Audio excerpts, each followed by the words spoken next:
साथियों, स्वागत है आपका। आज हम बात करेंगे भारत के 10 ऐसे रहस्यमय स्थान, बातें और व्यक्तियों की जो वाकई में विज्ञान के सामने एक ऐसा प्रश्न चिन्ह लगाते हैं जिसके बारे में विज्ञान कुछ नहीं कह सकता। एक तरफ तो विज्ञान ने इतनी प्रगति कर ली है कि वो बहुत सारी बातों को रिवील कर रहा है, उन्हें बता रहा है अंतरिक्ष के क्षेत्र में, लेकिन ये बातें जो भारत के ऐसी हैं जिनके बारे में विज्ञान अभी भी मौन है, कुछ भी नहीं कह सकता। चलिए शुरू करते हैं। पहली, कोंगला दर्रा, लद्दाख। कोंगला दर्रा लद्दाख को एलियंस का घर माना जाता है। यदि कोंगला दर्रा लद्दाख की आप लोकेशन देखेंगे तो ये उस क्षेत्र में पड़ता है जो कि लद्दाख क्षेत्र में आता है। भारत और चाइना के बीच इसमें डिस्प्यूटेड है, इसलिए दोनों, ना तो ये भारत में पड़ता है अच्छे से, ना चाइना में पड़ता है, और यहाँ पर पेट्रोलिंग ढंग से नहीं हो पाती। पूरा के पूरा बर्फीला ये क्षेत्र है और इस पूरे बर्फीले क्षेत्र में यहाँ के जो स्थानीय निवासी है उन्होंने कई बार अंतरिक्ष जीवों के गुप्त स्थापना स्थल के रूप में इसे देखा है। कई बार यहाँ यूएफओस आती हुई देखी है। यूएफओस मतलब वो चीज़ें जिन्हें कहते हैं अनआइडेंटिफाइड फ्लाइंग ऑब्जेक्ट्स, यानी जिन्हें उड़न तस्तरी के रूप में जाना जाता है। तो यहाँ के स्थानीय लोगों ने कई बार ऐसी तस्वीरें देखी हैं। इवन 2006 जून 2006 में गूगल सैटेलाइट के द्वारा भी एक ऐसी ही तस्वीर सामने आई है जिसमें एक ऐसा ही फ्लाइंग ऑब्जेक्ट इस क्षेत्र में दिखाई दे रहा है। तो ये है पहला मिस्टीरियस जगह, रहस्यमय स्थान। दूसरा, ताजमहल एक शिव मंदिर, तेजो महलाए। ये बहस बहुत पुरानी है। ताजमहल जो कि एक प्यार का प्रतीक है और कई जगह पूरे भारत का प्रतीक हो जाता है।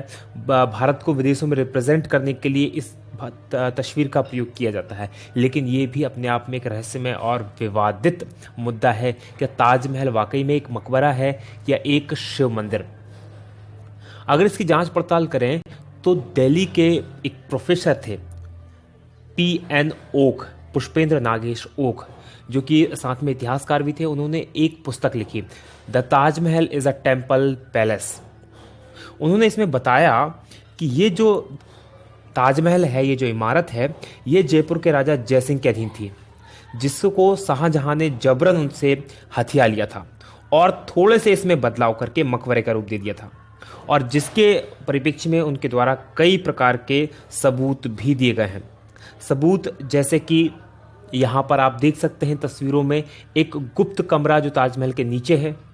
ताजमहल के ऊपर स्थित जो कलश है, जो कि हिंदू मंदिरों में जो विशेषता है कलशों की, वो, और एक पच्चीकारी जहाँ पर आपको ओम की आकृति दिखाई देगी। ये ऊपर की तरफ इस पच्चीकारी में यहाँ पर ओम की आकृति आप देख सकते हैं, ये ताजमहल की है। इसके अलावा उन्होंने कहा कि उस समय के जो इतिहासकार हैं उनमें से किसी के द्वारा भी ऐसी कोई घटना नहीं दर्शाई गई है जो कि इतनी बड़ी इमारत के बनने की बात कहती हो। साथ ही कार्बन डेटिंग जो पद्धति है उसके द्वारा भी ताजमहल की उम्र काफ़ी पुरानी मानी गई है। तो ये सारी चीज़ें हैं जो कि इसको सस्पेक्टेड बनाती हैं। आपकी सुविधा के लिए हमारे द्वारा, क्योंकि ये जो ये बुक है the Taj Mahal is a temple palace, इसको बैन कर दिया गया है, लेकिन ये बुक बहुत खोजने के बाद इंटरनेट पर हमें मिली। उसका लिंक हम नीचे दे रहे हैं, आप चाहें तो इस बुक को वहाँ पर जाकर पढ़ सकते हैं। अब देखना यह है कि यह वाकई में इसकी सच्चाई क्या है। इसके बारे में सिर्फ सरकार ही कुछ बोल सकती है, इसके अलावा कोई कुछ नहीं बोल सकता। अगली जो सस्पेक्टियस पर्सनालिटी हमारे सामने है वो प्रहलाद जानी, जिन्हें माता जी के नाम से भी जाना जाता है। ये ऐसे व्यक्ति हैं जो दावा करते हैं कि पिछले 70 सालों से इन्होंने कुछ भी नहीं खाया है। पिछले 70 सालों से ये बिना कुछ खाए पिए जिंदा हैं। बड़ी दिलचस्प कहानी है इनकी। यदि हम बात करें तो ये जो हैं बेसिकली राजस्थान के रहने वाले थे, जिन्होंने अपना गांव छोड़कर गुजरात चले गए, और वहां पर इनके द्वारा जो बताया जाता है कि माता अम्बा की कृपा हुई, और माता अम्बा यानी कि देवी दुर्गा की कृपा से ये बिना कुछ खाए पिए 70 सालों से जिंदा हैं। इनके दावे की जांच करने के लिए 2 बार 2003 में और 2010 में इनकी मेडिकली पूरी तरह से जांच की गई, और ये जांच जो की गई ये स्ट्रिंगल हॉस्पिटल है स्ट्रिंगलिंग हॉस्पिटल अहमदाबाद, इसमें डॉक्टर सुधीर शाह के नेतृत्व में ये जांच की गई और दोनों बार इनके दावों को बिल्कुल सच पाया गया। जबकि दूसरी बार तो जांच डीआरडीओ के निर्देशन में की गई थी, तो दोनों बार इनके दावों को पूरी तरह से सच पाया गया और 15 दिन तक ना ये टॉयलेट गए, ना इन्होंने कुछ खाया, ना कुछ पिया। 15 उसके बाद भी पूरी तरह से स्वस्थ ये हैं। तो ये एक बहुत बड़ी मिस्ट्री है जिसको कि विज्ञान समझ नहीं पा रहा कि आखिर ऐसा कैसे पॉसिबल है। अगली मिस्ट्री की बात करें वो है हेती या हिम मानव, या इंग्लिश में जिसे कहते हैं बिगफुट। एक कहानी के अनुसार कई वैज्ञानिक मानते हैं इस चीज़ को कि जो पृथ्वी का ओरिजिनल जीव है वो बिगफुट ही है। इंसानों को एलियंस के द्वारा बनाया गया है बिगफुट और कुछ परग्रही जीवों के क्रॉस के द्वारा, यानी कि हम जो इंसान हैं ये पृथ्वी के ओरिजिनल निवासी नहीं हैं। जो बिगफुट होता है उसके शरीर पे बहुत बड़े बड़े बाल होते हैं, उसकी हाइट करीब 10 फीट तक होती है और वजन 545 किलो तक होता है। ये अभी तक रहस्य बना हुआ है कि एक्चुअल में ये है भी या नहीं है, क्योंकि कोई भी इसे दावा करके नहीं कह सकता कि उसने इसको देखा है। अभी तक जो दावे हुए हैं इसको देखने के, 1935 में हांगकांग में इसकी पहली बार खोपड़ी मिली थी।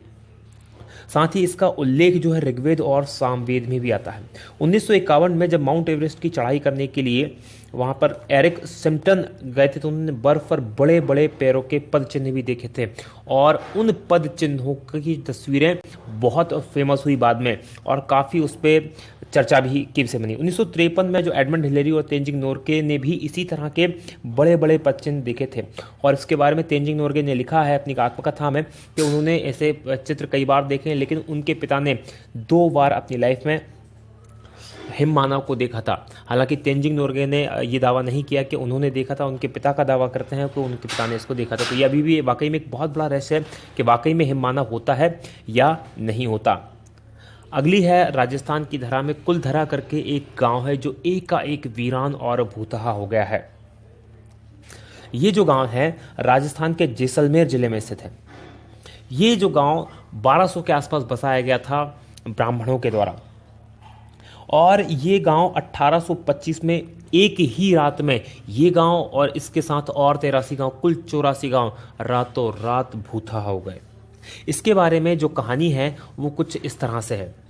ये जो गांव है यहाँ जैसलमेर रियासत के एक मंत्री जिसका नाम सालम सिंह था, उसकी नज़र यहाँ के गांव की मुखिया की बेटी पर पड़ गई। वो उसको प्राप्त करना चाहता था, उससे शादी करना चाहता था, जबकि वो 1 नंबर का अय्याश आदमी था और उसने गांव वालों को चेतावनी दी यदि उसको लड़की नहीं मिली तो गांव में इतना कर बढ़ा देगा कि उनका जीना मुश्किल हो जाएगा। बस इसी बात को लेकर एक पंचायत हुई और उस पंचायत ने 84 गांव के जो लोग थे जो ब्राह्मण समाज के थे उन्होंने इकट्ठा हुए और उन्हें फैसला लिया कि हम राजा को वो बेटी नहीं, उस मंत्री को वो बेटी नहीं देंगे, उसकी इज्जत हम बचाएंगे।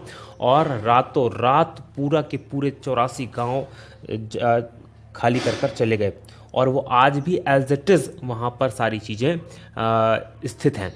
तो ये एक मिस्ट्री है कि रातों रात, और उसके बाद उनका ना तो ये पता चला कि वो कहाँ गए, ना ये पता चला कि वो कहाँ पर हैं, लेकिन जाते समय में उन्होंने इस गांव को कभी ना बसने का श्राप दिया और अभी तक ये गांव कभी भी नहीं बस पाया। 1-2 बार बीच में कुछ लोगों ने यहाँ रहने की हिम्मत की है, लेकिन उनकी भी यहाँ पर वो रह नहीं पाए, कभी भी इसको बस नहीं पाया।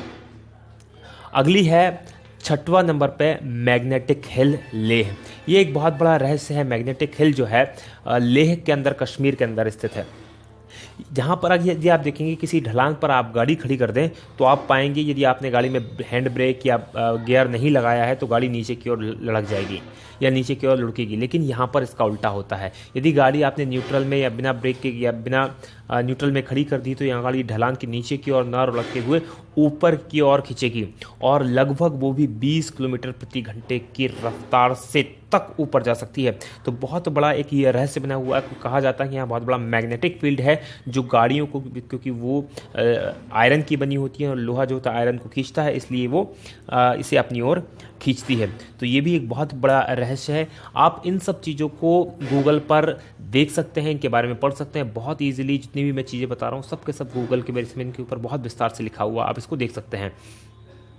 अगला है 7वां नंबर का जातिंगा। जातिंगा है असम में और ये है पक्षियों का आत्महत्या स्थल। यहाँ पर पक्षी आत्महत्या करते हैं और बहुत बड़ी तादाद में करते हैं, इसलिए ये एक बहुत बड़ा प्रश्न चिन्ह बना हुआ विज्ञान के लिए भी।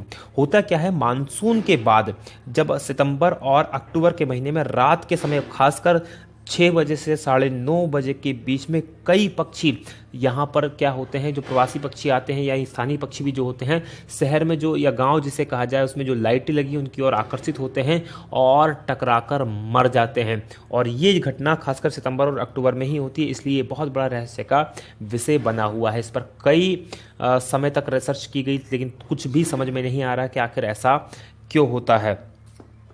अगली बात करें, 8वीं है भानगढ़ का किला। ये एक भूतहा महल है। भानगढ़ का किला राजस्थान में स्थित है। ये अजबगढ़ अलवर राजस्थान में स्थित है।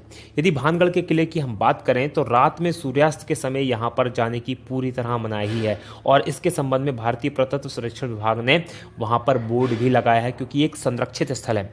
ऐसा कहा जाता है कि यहाँ पर जो यहाँ की राजकुमारी थी उस राजकुमारी से एक जादूगर जो था वो प्यार करने लगा था और उस जादूगर ने उस राजकुमारी को प्राप्त करने के लिए एक काले जादू करने का प्लान बनाया, जिससे कि वो राजकुमारी को अपने वश में कर ले। राजकुमारी को उससे पहले ही उसके काले जादू के बारे में पता चल गया और उसने उस जो जादूगर था उसको मरवा दिया। और जब वो जादूगर मरा तो उससे पहले उसने उस जगह को श्राप दे दिया और आज भी यहाँ पर रात के समय कोई भी रुकने की हिम्मत नहीं करता। और कुछ लोगों ने यहाँ पर रुकने की, रात में, दिन में हालांकि टूरिस्ट के लिए खुला रहता है, लेकिन रात में रुकने की कोशिश की तो वो कभी भी लौट कर वापस नहीं आए हैं। अगली जो जगह है वो है लेपाक्षी मंदिर आंध्र प्रदेश। लेपाक्षी मंदिर आंध्र प्रदेश एक बहुत ही नायाब नमूना है मंदिरों का। बहुत शानदार स्कल्पचर यहाँ बने हुए हैं। ये यहाँ पर एक हवा में झूलता खंबा यहाँ पर स्थित है। यहाँ पर क्या है, बेसिकली इस मंदिर के अंदर इसका आर्किटेक्चर या इस तरह से बनाया गया है कि यहाँ कुल 70 खंभों का ये मंदिर है और इन 70 खंभों में से एक खंभा ऐसा है जिसके नीचे जिस तरह से आप तस्वीर में देख रहे हैं इस तरह से कपड़ा आर से पार निकाला जा सकता है और इसका रहस्य कोई नहीं जानता। माना ऐसा जाता है कि इसमें जो खासकर बाजीगरी या ट्रिक जो है इसके शिल्प में या इसके आर्किटेक्चर में उसको इस तरह से बनाया गया है कि वो खंभा जो है हवा में झूलता रहे। तो ये एक बहुत बड़ा रहस्य है कि ये आखिर कैसे होता है, अभी तक कोई भी नहीं जानता। और सबसे इंपॉर्टेंट और सबसे आखिरी है वो 10वां है कोडनी केरल में एक गांव है।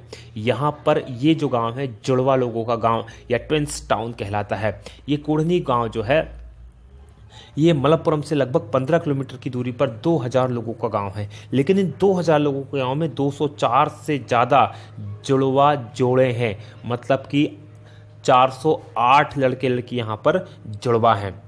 और ये जो 204 की जनसंख्या है ये इस गांव की कुल 10% जनसंख्या है, जो कि अपने आप में एक बहुत बड़ी मिस्ट्री है कि आखिर ऐसा क्यों हो रहा है इसी गांव में, क्योंकि एक ही गांव में इतनी बड़ी संख्या में जुड़वा पैदा होना एक इत्तेफाक तो नहीं हो सकता। यहाँ के स्थानीय लोगों की माने तो 1949 से ये शुरू हुआ। 1949 से ये शुरू हुआ और ये अब तक जारी है। और यहाँ पर लगभग सभी उम्र के, ऐसा नहीं कि अभी जो बच्चे पैदा हो रहे हैं वही हैं, उससे पहले भी उम्र के ट्विंस यहाँ पर मिल जाते हैं। और इसके बारे में सबसे बड़ी बात यह है कि यहाँ पर कई बार वैज्ञानिकों की टीमें आई, उन्होंने रिसर्च की और अभी तक उसका कोई भी पता नहीं लगा पा रहे हैं कि आखिर ऐसा क्यों होता है। इवन यहाँ की कोई लड़की अगर बाहर भी शादी करती तो वहाँ भी उनको भी जुड़वा बच्चे पैदा होने की संख्या अधिक होती है, और बाहर की लड़की अगर इस गाँव में शादी करती है तो उसको भी जुड़वा बच्चे पैदा होने की ज़्यादा चांसेस होते हैं। तो ये एक बहुत बड़ी मिस्ट्री है जिसको सुलझा पाना विज्ञान के लिए अभी पॉसिबल नहीं हुआ है। आपको हमारा वीडियो कैसा लगा इसे प्लीज़ सब्सक्राइब करें। अगर आपको अच्छा लग रहा है हमारा वीडियो तो इसको लाइक करें, हमारे चैनल को सब्सक्राइब करें। इसी तरह के बहुत सारे वीडियो आप देख सकते हैं, नीचे की तरफ 3 वीडियो हैं, इनमें से भी आप जरूर देखें और हमें कमेंट करके ज़रूर बताएं। जब तक आप इन चीज़ों को सब्सक्राइब करते हैं, लाइक करते हैं, कमेंट करते हैं, तब तक हम बनाते हैं आपके लिए दूसरे वीडियो। आप देखते रहिए। जय हिंद, जय भारत।